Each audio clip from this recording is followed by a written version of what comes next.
Well, hello and welcome to the Discover Dayton podcast, the show that's all about the Gem City's past, present, and future. I'm excited today because I get to talk to another local podcaster, Lee Mowen, who hosts and produces the Cincinnati and Dayton Sports Podcast, which covers sports in at least 50 counties and 2 states at almost all levels, including from high school to professional. He's a fellow Wright State alum who I'm glad is doing his podcast, particularly because I don't really cover sports on this show. So I hope you'll join me in my conversation with him about everything from the UD Flyers to the Dayton Dragons to the Dayton Dutch Lions and more. Well, hello, welcome to the show, and thanks for coming on to talk with me today. No problem, March. It's always great to support a local Daytonian podcaster, so I'm happy to be aboard. Yeah, well, I appreciate that. And I obviously asked you on because you have a local sports podcast that I definitely want to get to. But before that, I know you have a lot of irons in the fire when it comes to local sports. So could you maybe tell us a little bit about yourself and your background and what all you do in addition to the podcast that you have? Sure thing. So I'm from West Alexandria, Ohio, which is about 30 or so minutes from Dayton, heading west. So I've been around the Dayton area all my life. I graduated from Wright State with a degree in mass communication, and I've been broadcasting since 2006. Currently, I broadcast for a couple companies, locally TKDS Sports in Dayton. In Cincinnati, I broadcast for ESP Media, and I'm also a public address announcer for some sports at the University of Dayton, Wright State University. And starting this year, I get to announce for the Dayton Dragons. Oh, nice. So, yeah, it's been a lot of fun. 4 games in, and yeah, it's always been the opportunity I wanted. So I broadcast a lot, I announce a lot, and starting in June, I'm going to be kicking up my second season with the Champion City Kings. They're a baseball team. They're a summer baseball team in Springfield, just east from here. So I broadcast a lot, I announce a lot, and of course, my podcast, I talk a lot of local sports. So I'm just a guy trying to make a living in broadcasting. It's hasn't been easy sometimes, but it's been a lot of fun. No, that's great. And speaking of your podcast, it's called the Cincinnati and Dayton Sports Podcast. And I'd like to start by saying that I was looking at your website a bit, kind of preparing for the interview, and I noticed that you cover a very specific geographic region. So could you explain what region it is that you cover and why you chose to focus on that? And then maybe also like what level of sports you cover? Yeah, sure thing. So the podcast covers the Miami Valley, which is all the way up to Auglaize County. And I find myself talking about Lima sports sometimes just because a lot of the high schools are belonging to conferences that are mostly in the Miami Valley. So that's why. So it goes as far north as Lima, as far west as Richmond, Indiana, just because, again, those 4 counties are part of the Miami Valley. Eastward, I think Madison County might be my reach, although sometimes I do talk about the Columbus Crew, which is a lot of fun because I talk about the Crew and FC Cincinnati because I'm the most evil person that ever existed because I like both still. But as far south as Northern Kentucky, there's been a couple teams. So the Miami Valley and Tri-State area are my biggest areas. And I know when we're talking high school sports, you start to get in the northwest part of the states and the northernmost counties in the Miami Valley. I don't care about that, honestly. They're part of the Miami Valley, so they get covered. And Cincinnati area, which is a few counties in northern Kentucky and southeastern Indiana. So that's pretty much my reach. And all the levels I cover high school, I cover professional sports, minor league, major league. I try to cover it all as best as I can, just because in Cincinnati, there's a decent sports radio scene, but in Dayton, we have 2 stations that are dedicated to sports. One doesn't have a local sports talk show, and it hasn't had it for several years now. And the other one has 1 or 2, but they are mostly focused on Ohio State and the Cleveland Browns. So I finally got my podcast started about 5 years ago because I had enough of that, and I thought it was crap that Dayton area sports didn't get their fair shake. So that's why I do this podcast. That's awesome. I can't imagine how much research goes into all of the work you have to do to prepare for these episodes. There's a lot, but it's a labor of love, because not only am I doing it for the teams that don't get any coverage, I'm also doing it to prove that, hey, all those times you left my resume on red, or what I fear they just thrown it away, I can prove that I can do sports talk. So it's kind of a dual purpose type of podcast. Oh, absolutely. That's great.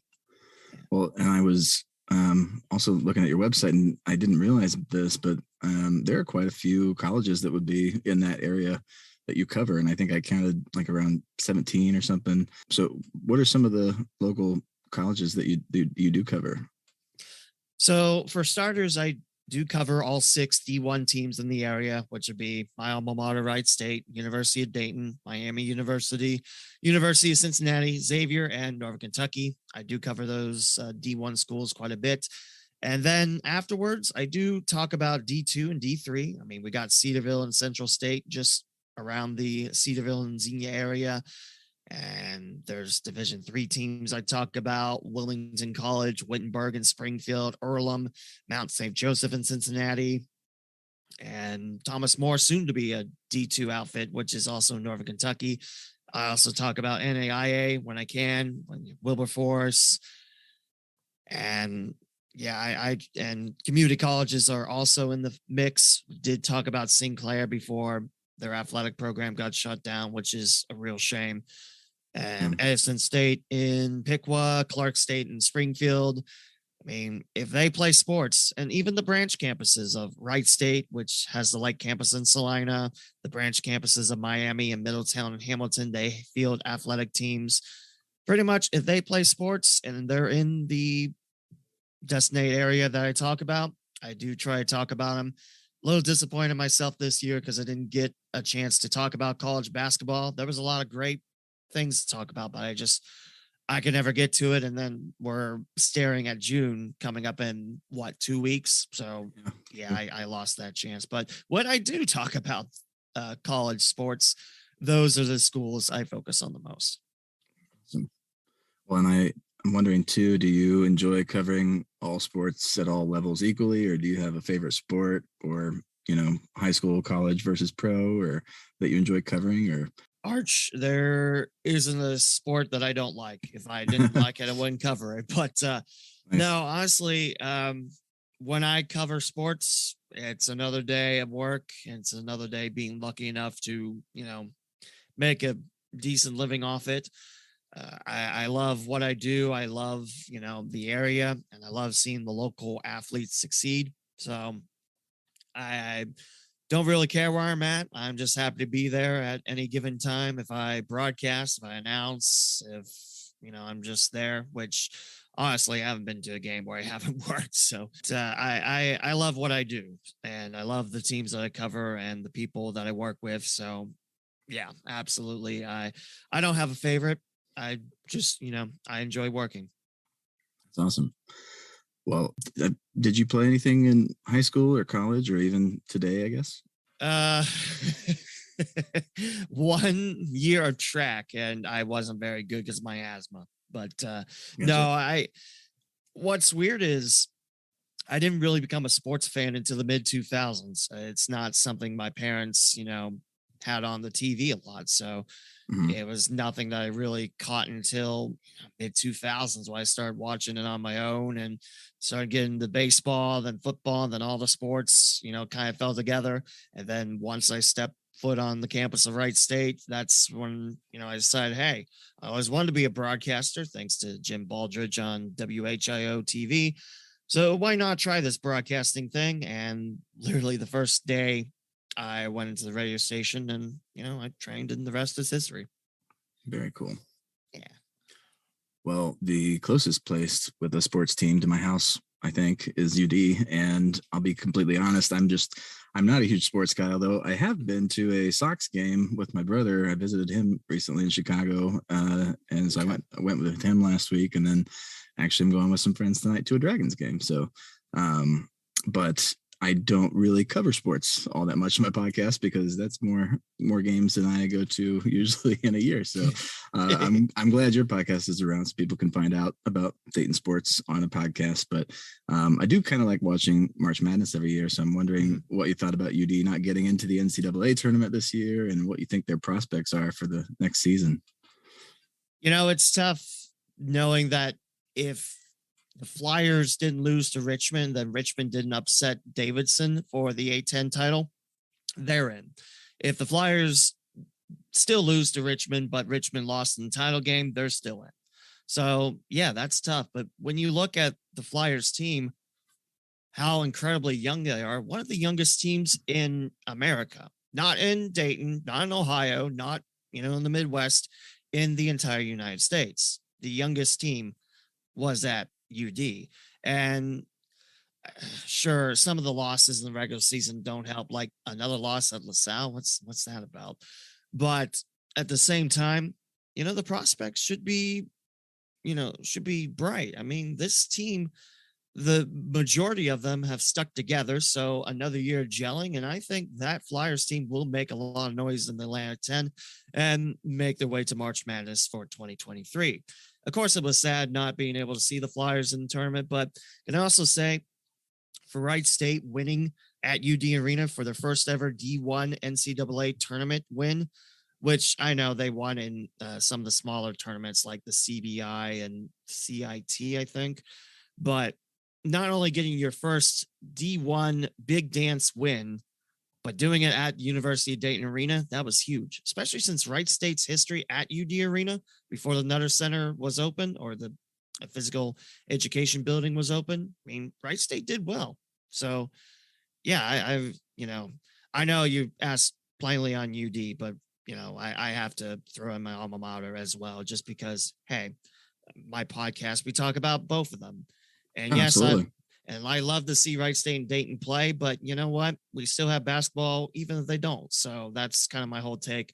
And I think, just Wright State versus Dayton is so overplayed until they actually discuss it. So I don't really talk about it that much on my podcast. But I think Dayton's future is bright. I think Wright State's future is bright. And yeah, I absolutely think both teams can be in the big dance again next year. They do, and I should mention too, I'm a Wright State grad as well, so I was glad to see them in the tournament too. So that was cool. Man, I wasn't sure if they were going to get through as the 4 seed, but you know what? I'm glad they did. They knocked off their demons in Cleveland State and Northern Kentucky, 2 teams that swept Wright State in the regular season, and hey, definitely well deserved. Man, that title game, I still have flashbacks on that basket. So yeah. I was super happy. Yeah, for sure. Well, I was also listening to a recent episode, and it sounds like you're pretty bullish on the Bengals this year. So, do you think they're going to make it back to the Super Bowl, and why? Well, I'll be honest. I know the AFC is very tough and talent led beyond belief, but I absolutely think the Bengals can, just because of the fact that the offensive line, which was one of the big needs to fix, got fixed. I mean, 3/5 are new coming in this year. Joe Burrow will stay Joe Burrow. I mean, that dude can play, and that dude has electrified the Bengals. I mean, who would have thought that we'd be at a point where the Bengals are more successful and the future is brighter with the Bengals football team compared to the Reds baseball team? Because I don't think I ever would have pictured the day that would happen in Cincinnati. Now, of course, it'd be great if both were super bright and, competing for a World Series and Super Bowl, but that's another topic for another day. Sure. But I absolutely think they can, but I'm not going to say that, it's going to be an easy path, because I know, Pittsburgh is starting over with a new quarterback, and, they've done some nice additions. Baltimore is going to be tough if they can stay healthy. And Cleveland, well, they sure exist, don't they? And also Kansas City is going to be tough. Tennessee is tough. New England should be better with Mac Jones. I mean, the AFC is so strong. And Buffalo too. I forgot about Buffalo. I don't know why I did, but Josh Allen, he's the real deal. But that AFC is so strong to get out of. You're going to need to play your best football at all times. And I honestly think the Bengals can. I mean, 1 year, yeah, it doesn't equal winning culture. I understand that. But with that year, the Bengals had so much improvement and just looked really good, except for maybe 1 or 2 games. I honestly think, yeah, the Bengals build on that and they do have a chance to go to the Super Bowl and hopefully win one. I'd love to see the Bengals win their first Super Bowl. It would be great for sure.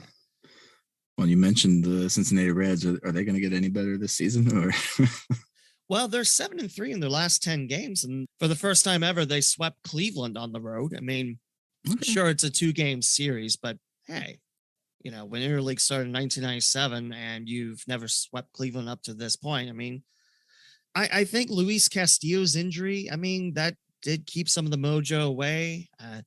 I'll be interested to see how Joey Votto's reemergence with the Reds happens, especially when he's in his hometown and home country of Canada. So that starts tonight on this day of recording. And, you know, it was, you know, seeing Joey Votto with the Dragons, I mean, he brought in over 8,000 people. And this is a Dragons team that normally averages about 8,000 a game. But still, with the environment they had on Tuesday, getting to announce that game, that was huge. I mean, absolutely. That sent shivers down my spine. And I have a video of it on my Twitter, which we'll talk about later of it. And that's probably going to be, you know, that's the highlight of my career so far. But, yeah, sure. That's really cool. But yeah, I think the Reds will have a bright future. I mean, Hunter Green, he's the real deal. And I like Green a little bit more just because one of his favorite fishing spots is near my hometown in Lewisburg. So he actually knows where that area is. Nice. Whereas when I tell people where I'm from and everyone's like, where's that? Is that Indiana? No, it's just down the road. Sorry, I'm getting off track there. But Hunter Green, Nick Lodolo, his future's bright, although he's being plagued with an injury right now, and it doesn't seem like he's coming back anytime soon. I mean, if you look at the Dragons team, they're not due to become Reds for another 2 or 3 years minimum. But Ellie De La Cruz, he's lighting things up. Jose Torres, the brotherhood of Torres and De La Cruz, that's been huge. I mean, we got one of the league leaders in home runs in Alex McGarry. I mean, this future is definitely bright. And we just recently sent up Andrew Abbott, who's a great left-hander. His ERA was like 0.60, which means he's given up less than a run per game. And the dude can flat out pitch. And now he's at Double-A Chattanooga. So when he makes it Cincinnati, he should electrify the Reds. I mean, the future is bright. The farm system is decent, and there's great quality in the farm system. Yes, this year's a little rough. Yes, I know what Phil Castellini said on WLWT. And yeah, I know all that's not great, but honestly, yeah, I mean, the future does look bright for the Reds. Now, if they stay in the Cincinnati farm system and stay in Cincinnati, that's another topic for another time. But hey, I can't predict the future. And of course, I guess I should also ask about how the Dragons are doing this year. This will be the first game tonight that I've been to, so I don't know. I haven't been watching. So, how are they doing? First place in the Eastern Division. I mentioned Ellie De La Cruz is definitely one Dragon to watch. Top prospect in Cincinnati's farm system.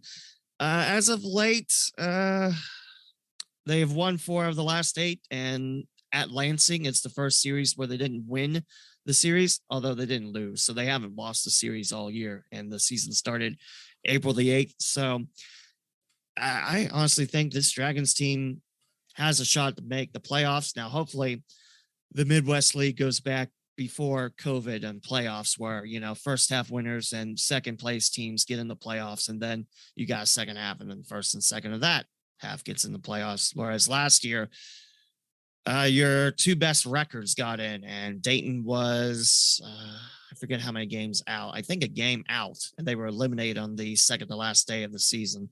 Of course, that's a different team, but I honestly love this Dragons team.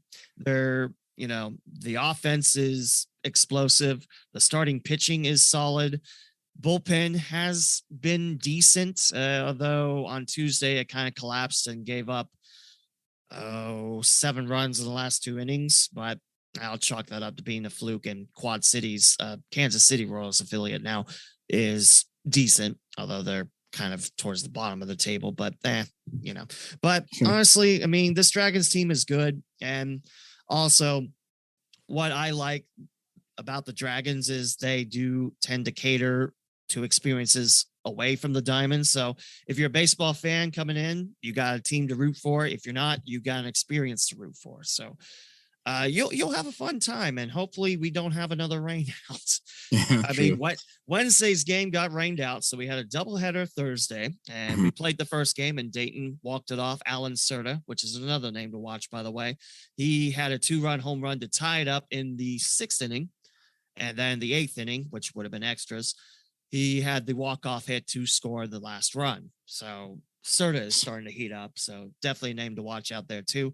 And then the second game, here comes the tarp, and hopefully everyone's okay with the storms. I don't think us Daytonians got a lot of damage. It's more Middletown, Cincinnati, and Florence area that I was worried about, because Middletown had the tornado sirens going off, and apparently Florence got golf-sized hail, whereas in Southeast Indiana, they got baseball-sized hail. So, yeah, a little scary last night.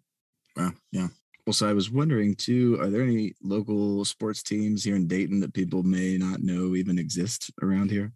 Yes. How much time do you got? Now, of course, everyone knows the Dragons, and it's well-deserved. This is a franchise that moved from Rockford, Illinois into Dayton, Ohio in 2000, and they have planted roots, and they've done a great job. I like working for the Dragons, and I'm glad they're in Dayton. Now, there are a ton of other teams in the area, and I'm going to start off with soccer, because it's now summer soccer season. The Dayton Dutch Lions, yes, they still do exist. And now they don't exist as what they once were, which was a United Soccer League team, which was USL Pro at the time. So it used to be a pro team. But, when did they change? 2014-15, they're now a summer soccer team, which is primarily you get college kids and maybe a few pros with the veteran minimum. They'll come in and play about, I think 26 games, something like that. That sounds about right. So not pro any longer, but the Dutch Lions still exist. They play at Dock Stadium on the campus of West Carrollton High School. I announced for him a few years. I broadcast for him a few years. I don't anymore just because my schedule doesn't allow it, but my good friend Chad Hollingsworth, he's their PA announcer. But the Dutch Lions, they field a men's team and a women's team. So there's a little bit both teams out there if you want to support women's soccer. I will say, for those that do follow women's soccer, Rose Lavelle, yes, the queen of Cincinnati and former Wisconsin Badger and current USWNT player, and also I think she's overseas still. I think at Manchester City's women's team. Oh, wow. I don't know about that, but Rose Lavelle, former Dutch Lion, and that was one of my years of broadcasting for the Dutch Lions on YouTube.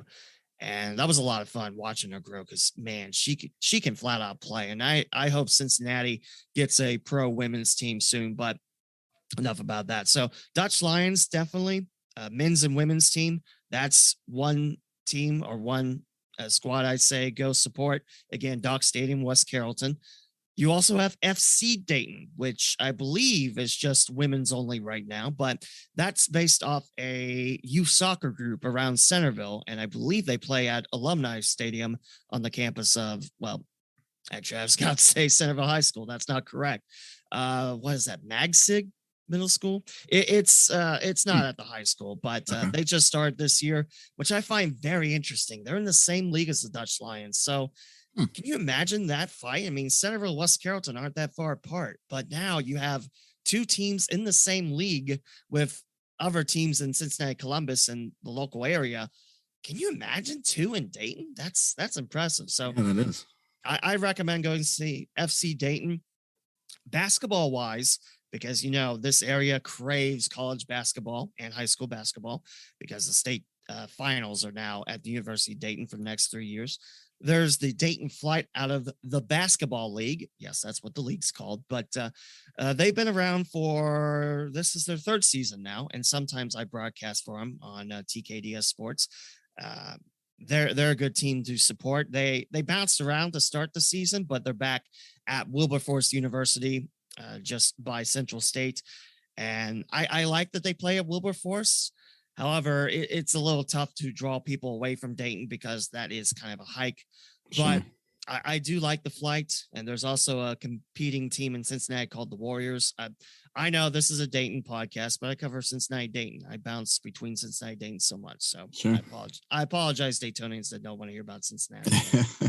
Let's see what else. What else is there? There's summer baseball teams in the area. Mm-hmm. There are two leagues, the Prospect League. I broadcast for Champion City Kings, but there's also the Great Lakes Summer Collegiate League. There's plenty of teams in the area. Dayton used to have a team at Wright State called the Dayton Docs because their ownership was a bunch of doctors, but they they followed up about 10 years ago now. It's been a while. Let's see. There's the Hamilton Joes. Yes, named after Joe Nuxall. In Salina, you got Grand Lake and the Mariners. In Lima, you got the Locals, which are one of the more successful franchises in the league. Richmond, Indiana now has the Richmond Jazz. I'm trying to think if there's one closer to Dayton, but I honestly think that is the closest. Yeah, I think that is the closest, honestly. So yeah, outside Dayton, but I mean, that's not too terrible of a drive, honestly. Yeah. And Dayton, we used to have pro hockey, pro indoor football. We used to have it all in Dayton, but we don't have an arena that, that can suffice like Hare Arena did, which, closed down before the Memorial Day tornadoes. And then the tornadoes helped it go down, and then it got flattened. And it's a very sad sight to see. Every time I see a picture of that on Facebook, I get really sad because I spent 4 years broadcasting with the Dayton Demons and Dayton Demolition, and also 2 years with the indoor football team, the Dayton Sharks. Okay. Longtime team, Miami Valley / Dayton Silverbacks were there before the Sharks. Of course, in hockey, we had the Dayton Bombers for the longest time, Dayton Gems 1.0, but you're really going to history books back then. Probably the most successful hockey team we had. And then Gems 2.0 before the Demons. So while we don't have the amount of teams we did at one point, we still have some teams out there that deserve fans' respect. Sure. Flight, I mean, they're having a tough year this year, but those guys can play. I mean, it's absolutely fun. And the basketball league is a fun brand of basketball because there's so many quirks on it. Like if you commit, I know, Arch, this is talking sports, but if you commit a 3-second violation while you're playing defense, the other team gets a free throw. Mm-hmm. Let's see, what else is there? Do they play with different ball, or is it the umpires wear different stuff? I don't remember, but it is a pretty good brand of basketball. And if you do make it out to Wilberforce, the season is ending pretty shortly, and the Flight and the Warriors are out of the playoff race because it's been that tough a year for both. But if you can go out tonight, I'd go see the Flight, honestly, just because, yeah, those are good people, and I enjoy covering them and giving them the respect they deserve. Sure. Yeah, that's great. When you brought back some memories that I had of going to Dayton Bombers games, those were a lot of fun, and I miss having a local hockey team around for sure. I miss it when I was at Wright State, and man, our closest rival was Cincinnati, and that was a great rivalry. Historically, the best rivalry was Dayton Johnstown or Dayton Wheeling, but at the same time, Mm-hmm. It's Cincinnati Dayton at another center. I'm sad I only made it to one game, but hey, I mean, can't take back the past now, but I enjoyed that one game. Yeah, sure. Well, correct me if I'm wrong, but I think, the majority of your podcast is, monologue about, sports and everything. But you do also have guests also, and you've had some pretty well-known ones that people can go back and listen to and find pretty easily on your website. So who are maybe some of your favorite guests you've had, or people that listeners might recognize? Let's see. There's, I want to say before I answer that question, I do miss having guests on there just because it's a lot of fun talking with people and getting their experience. It's just I haven't had time. Although since my summer is slowing down, I think I'm going to try to get back on that. So Nice. some of the more well-known people that I have had on my podcast, former sports talk host Mark Schlemmer. He's been on there a couple times in the beginning of the podcast, and he helped grow it along with me. And, he was pretty much my glorified co-host for a while before he got back on sports radio on WING. And if you don't know, he was actually a baseball coach at the University of Dayton back in the late 80s, early 90s, and then took a job with one of the Siouxs in independent ball. Sioux Falls, what's the other one? I can't think. It's one of those two. So he got Sioux City Explorers. That's what it was. I remember that picture. So yeah, Mark Schlemmer, he's probably one of my well-known ones. I will say I had an author on, Chuck Gabringer. He wrote the book Hockey in Dayton, which if anyone is a big hockey fan and likes to read about the history on, the old teams, I definitely recommend finding that book. A great dude. Jack Pohl and Hutch Connerman of Channel 2. I had them on really early in the podcast, 2018 to be precise. I can't believe how old some of these episodes are. And yeah, but I also had on Mike Hartsock of WHIO. I had on Larry Hanskin, who is also a PA announcer for the Dragons and more noticeably the voice of the Dayton Flyers, football and men's basketball. I've had on Chris Collins, who is the play-by-play voice of the Wright State Raiders. Larry and Chris work together at WHIO and Cox Media Group. Let's see some of the other ones. I've had on Tom Nichols, who is the voice of the Dragons. I've had on the voice of the Miami Redhawks, Steve Baker.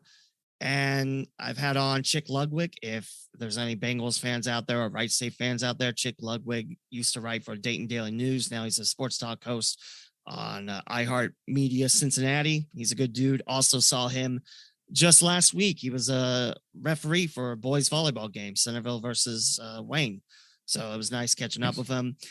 For those Cincinnati hockey fans, I've had on Don Helbig. Probably one of my favorite ones, though, Dan Horde, voice of the Bengals and UC football and men's basketball. Because I never thought, he'd give me the time of day, but absolutely great dude and absolutely a lot of fun learning from him. Let's see some of the other ones. I've interviewed a lot of people, but again, I need to get back to that. Jim Brown, who's the color commentator for Wright State basketball. And if you know your Wright State hoops history, one of the first assistant coaches to be at Wright State, and he stayed there from the team's first season until the 1997 off season. No. Yeah, 1997 off season, I think. He's still around. I enjoyed having him. I had on the previous PA announcer for the Dragons, Ben Oburn. Probably one of my favorite ones. I got to interview owner of New Star Games Limited, which I know isn't really Dayton area, but they made the game Retro Bowl, which is a football type game like Tecmo Bowl, but it's on your phones and you can play that. So yeah, I've interviewed a lot of great people. And again, hopefully I'll get a shot to restart that, but I can't make any promises because every time I do, they all fall through. So probably the most well-known name for sports fans would be Dan Horde, but locally there's a lot of great names on there too. And, I appreciate each and every one of them for giving me their time to, talk. And hopefully soon I will get some new guests on there as well. But originally the podcast was supposed to be co-hosted with someone that worked with me at UD. But that fell through and, she leads a very busy life. So hopefully she'll get a shot to, be a guest on one of my future podcasts. Cause there was a lot of people that didn't want me just to do, my podcast by myself. Cause, it'd be boring hearing one guy talk apparently, but I've been doing it for about 5 years now, 5 years in July, this podcast. Nice. So awesome. Yeah. I was about to ask that. That's really cool. Well, and one thing that you do that I think is really neat that I might steal from you is Mowen's mailbag. So could you tell people what that's all about, if you would? Yeah, sure thing. So I forget how long ago it's been, but I thought the idea, I want more fan interaction with my podcast. So why not make a mailbag episode where people can ask me questions about sports? I haven't done it in a while because the last time I asked, I didn't get any interaction, which is like, that's fine. It is what it is. But pretty much if fans have questions about sports, if it's local or national, I'll talk about them as best as I can. I really need to kick that up, and I really need to add that to the website too, just so that I don't have to keep, dinging social media for it. But yeah, it's just basically a way to get fans into it. I remember my second ever podcast episode that I did was kind of like a tribute to Back to the Future 2. I don't know if you saw that, but that's when they're talking about Gray's Sports Almanac, where they're selling it in 2015. By the way, where are my flying cars? Back to the Future lied to me. You lied to me, Christopher Lloyd. No, I'm sorry. But basically, I thought, what sporting event would you change back if you had the power to do so? And there was a lot of Bengals ones in there, actually. But I had close to 30 or so people chime in, and I haven't been able to replicate that amount of interaction since that second episode in July of 2017. But it's always been a way for me to say, hey, fans, you can interact. And one thing I do want to try to do on the podcast is I've been really busy with work, so my podcast has suffered a bit. So if there's a team that I'm not able to get to, I want to start like a community forum where people can record themselves covering that team, and I put it on the podcast and I give them credit and everything. I haven't been able to figure out the logistics of it, like how to send me the clip, how to, do it and make sure that it's going out on a decent fashion. Just that type, I haven't figured out the best way to get that, but I want to do like a community type of thing. So it'll be interesting to see if I get that implemented, but I've always wanted to be the type of sports talk host that talks with people, not talks at you or screams at you like, some of the talking heads up in the big radio, stations. But I've always been like, hey, there's great sports here.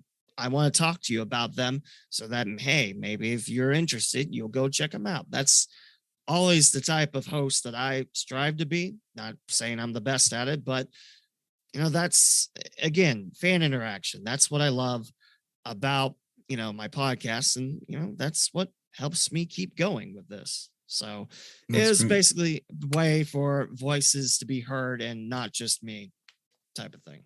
Sure. No, I think it's a great idea.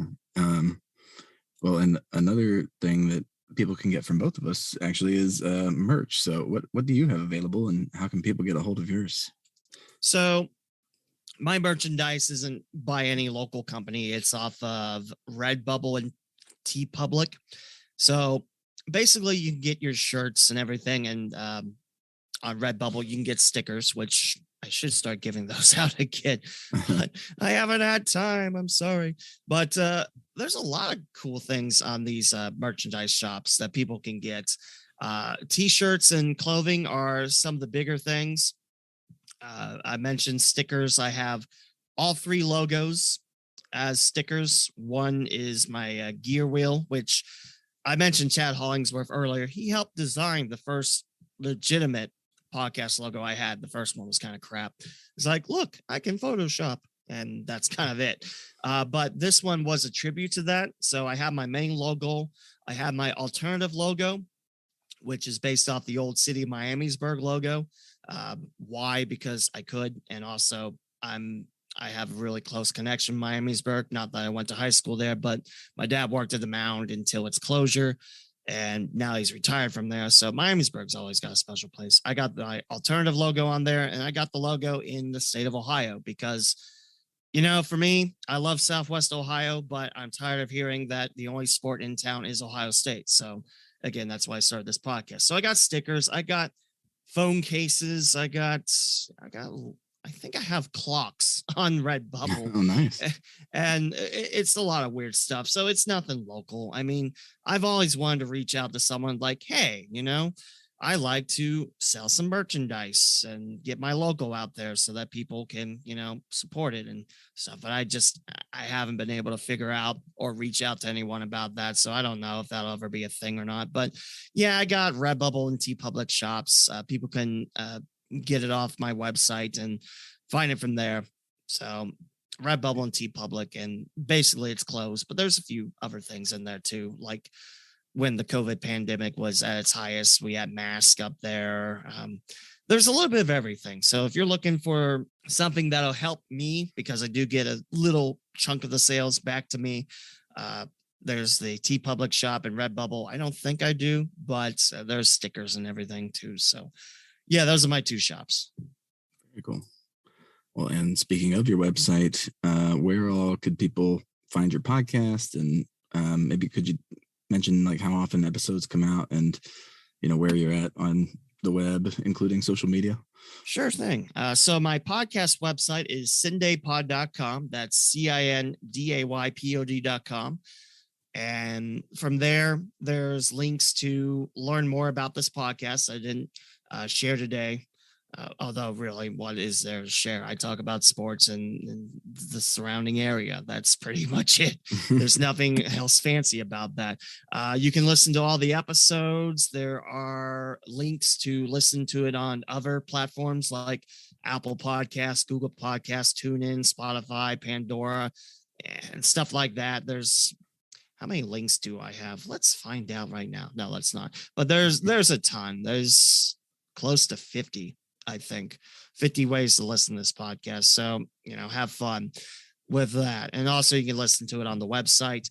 Episodes, I want to try to get it back to weekly, like once a week, but I can't guarantee that I'm going to get that. So, because I raised a family and, I got work. So sure. I at least once a month, that's the bare minimum, but I am trying for once a week.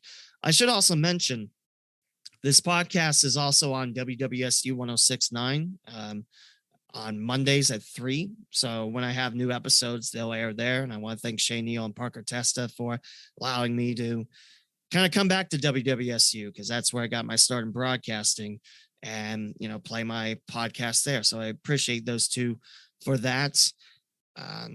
Social media on Twitter and Facebook, it's CindayPod. I appreciate a follow and like.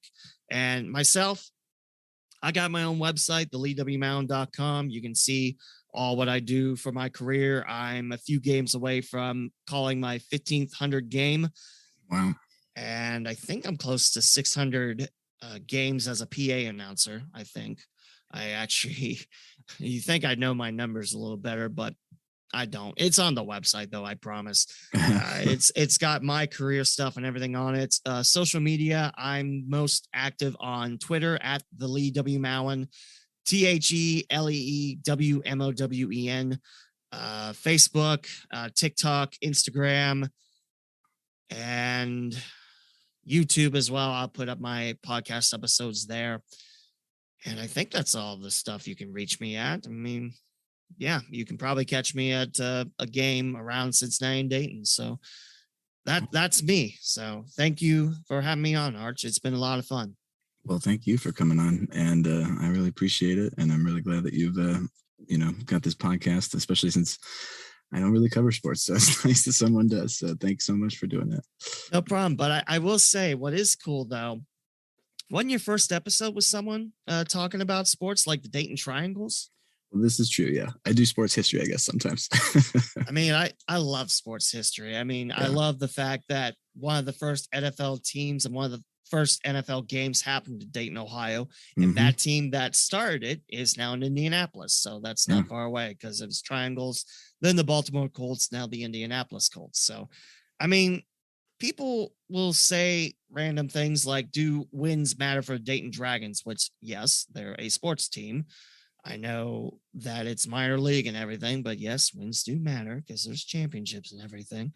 Right. And like Dayton isn't a sports town. It's like, okay, you don't know your history. That's fine. So get educated with that. People will, poo-poo on Dayton on that for the sports scene. It's just all Flyers and everything, or it's just Buckeyes. No, you have to dig a little deeper. But I can assure you, this sports culture in Dayton is phenomenal. I mean, you got a great FC Cincinnati supporters group in Dayton. You got a great Columbus Crew supporters group in Dayton, which, by the way, supporters group is basically, a group of fans that'll go out to soccer matches and support. I do like that Hangar 937, which is the FC Cincinnati group. They do follow along with the Dutch Lions too, which is awesome. So yeah, Dayton has a great sports scene, and I wish Dayton Sports Radio would catch up to it, but hey, that's why I'm here. Yeah, absolutely. Well, that's great. And before I let you go too, where are you on TikTok? Because I think you're the first guest I've had who is actually on TikTok. Is it Sunday Pod as well there? No, it's the Lee W. Mowen. Okay. Although I think 90% of my TikTok is my podcast, which I read into. It's like, hey, TikTok's not bad for telling people about your podcast. And I've had various results. I mean, there's some of them that are close to about 2,000 views, which I know that seems really low because it is, but I'm a nobody. So, I mean, I try to use TikTok to share the good word of my podcast. And that's the video where I'm announcing Joey Votto. And yeah, I know it's a little bit shaky, but hey, I'm trying to do multiple things while I'm PAing. So what do you expect? I'm sure. But that's, that video I shared on social media a lot. So yeah, I use TikTok. I use it mainly for podcasting, but I should really use it a lot more. But hey, so yeah, but it is a lot of fun. So, and I'm kind of addicted. So I'll probably jump off here once we're done and go find you. So I appreciate that. Thank you for your time, by the way, and keep up the great work because there's a lot of great things about Dayton, not just sports. I mean, again, people will bash Dayton because, it's Dayton, lol. If you think Dayton's nice, you've never been out of the city. But no, Dayton's a wonderful place. And I'm glad that, I spent my whole life around here and Cincinnati. So keep up the great work, my friend. Well, thank you. And you too. I appreciate it. Thank you. Yeah. All right. Well, that was my interview with Lee Mowen, and it was great talking with him. I will say that I feel like I do a decent job covering a lot of local things, but again, I do not really cover local sports hardly at all, and I definitely don't cover them well. So if you want a really great podcast that keeps tabs on local sports, Lee is definitely your guy. Visit sindaypod.com to find his podcast, and check out my show notes to find links to his social media accounts. If you enjoyed this episode, please leave a review and share this episode with a friend. Thanks so much for listening, and stay funky, Dayton.